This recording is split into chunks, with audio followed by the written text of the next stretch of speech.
সিরাজ আহমেদের মাথায় যে খুশকি হয়েছিল বা চর্মরোগ হয়েছিল সেটার আপডেট আজকে আপনাদেরকে আমি জানাবো।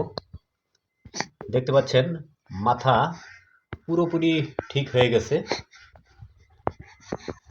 কয়েকদিন আগে আপনাদেরকে জানিয়েছিলাম বা দেখিয়েছিলাম ওর মাথায় বেশ অনেকটাই আর কি খুশকি হয়েছিল। তো আমরা যে যথাযথ ব্যবস্থা নিয়েছি তার কারণে আজকে বেবিটা পুরোপুরি খুশকিমুক্ত বা মাথার যে চর্মরোগ সেটা থেকে মুক্ত হয়ে গেছে। কি কি ব্যবস্থা নিয়েছিলাম অবশ্যই আপনাদের জানা প্রয়োজন, যেহেতু বেবি অনেকেরই আছে এরকম সমস্যা, হয়তো অনেকেই ফেস করেন। তো আমি আপনাদেরকে দেখাই। আমরা ব্যবহার করেছি ফানজিডাল এইচসি। এটা আমরা দিনে 2 বেলা, সকালে আর রাতে 2 বেলা ওর মাথায় প্রয়োগ করেছি। আর দ্বিতীয় যে ব্যবস্থা নিয়েছিলাম একই সাথে, সেটা হচ্ছে হোমিওপ্যাথিক ঔষধ। আমরা ওর মাথায় খুশকি দেখা দেওয়ার পরে বা চর্মরোগ যাই বলেন সেটা দেখা দেওয়ার পরেই ওকে আমরা নিয়ে গেছিলাম স্থানীয় আমাদের যে বিশ্বস্ত হোমিওপ্যাথিক ডাক্তার আছে ফরিদ ভাই।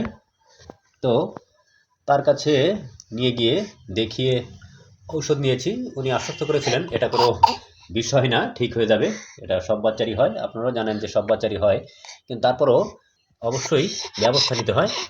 তো ফরিদ ভাই যে ওষুধ দিয়েছিল সেটা 2 বেলা খাওয়ানো লাগছিল, সকালে আর রাতে। ফানজিডাল এইসির বদলে আপনারা মাইক্রো এইসিও ব্যবহার করতে পারেন, যেটা আমাদেরকে ডাক্তার প্রেসক্রাইব করেছিল। তো মাইক্রো এইসি না পেয়ে আমরা ফানজিডাল এইসি ব্যবহার করেছি। এটা তো দারুণ ফল দিয়েছে।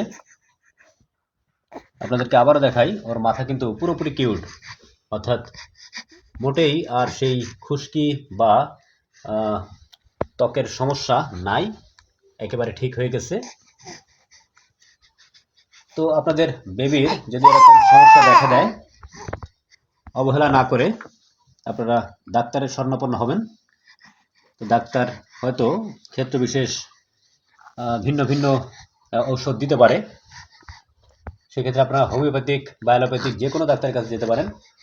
আমরা একই সাথে কিন্তু 2টা প্রয়োগ করেছি, আপনারা যেটা শুনলেন হোমিওপ্যাথিকের ওষুধ খাইয়েছি, পাশাপাশি অ্যালোপ্যাথিক এই ফানজিডাল এইচসি প্রয়োগ করেছি। ওর বয়স আজকে 4 মাস 24 দিন।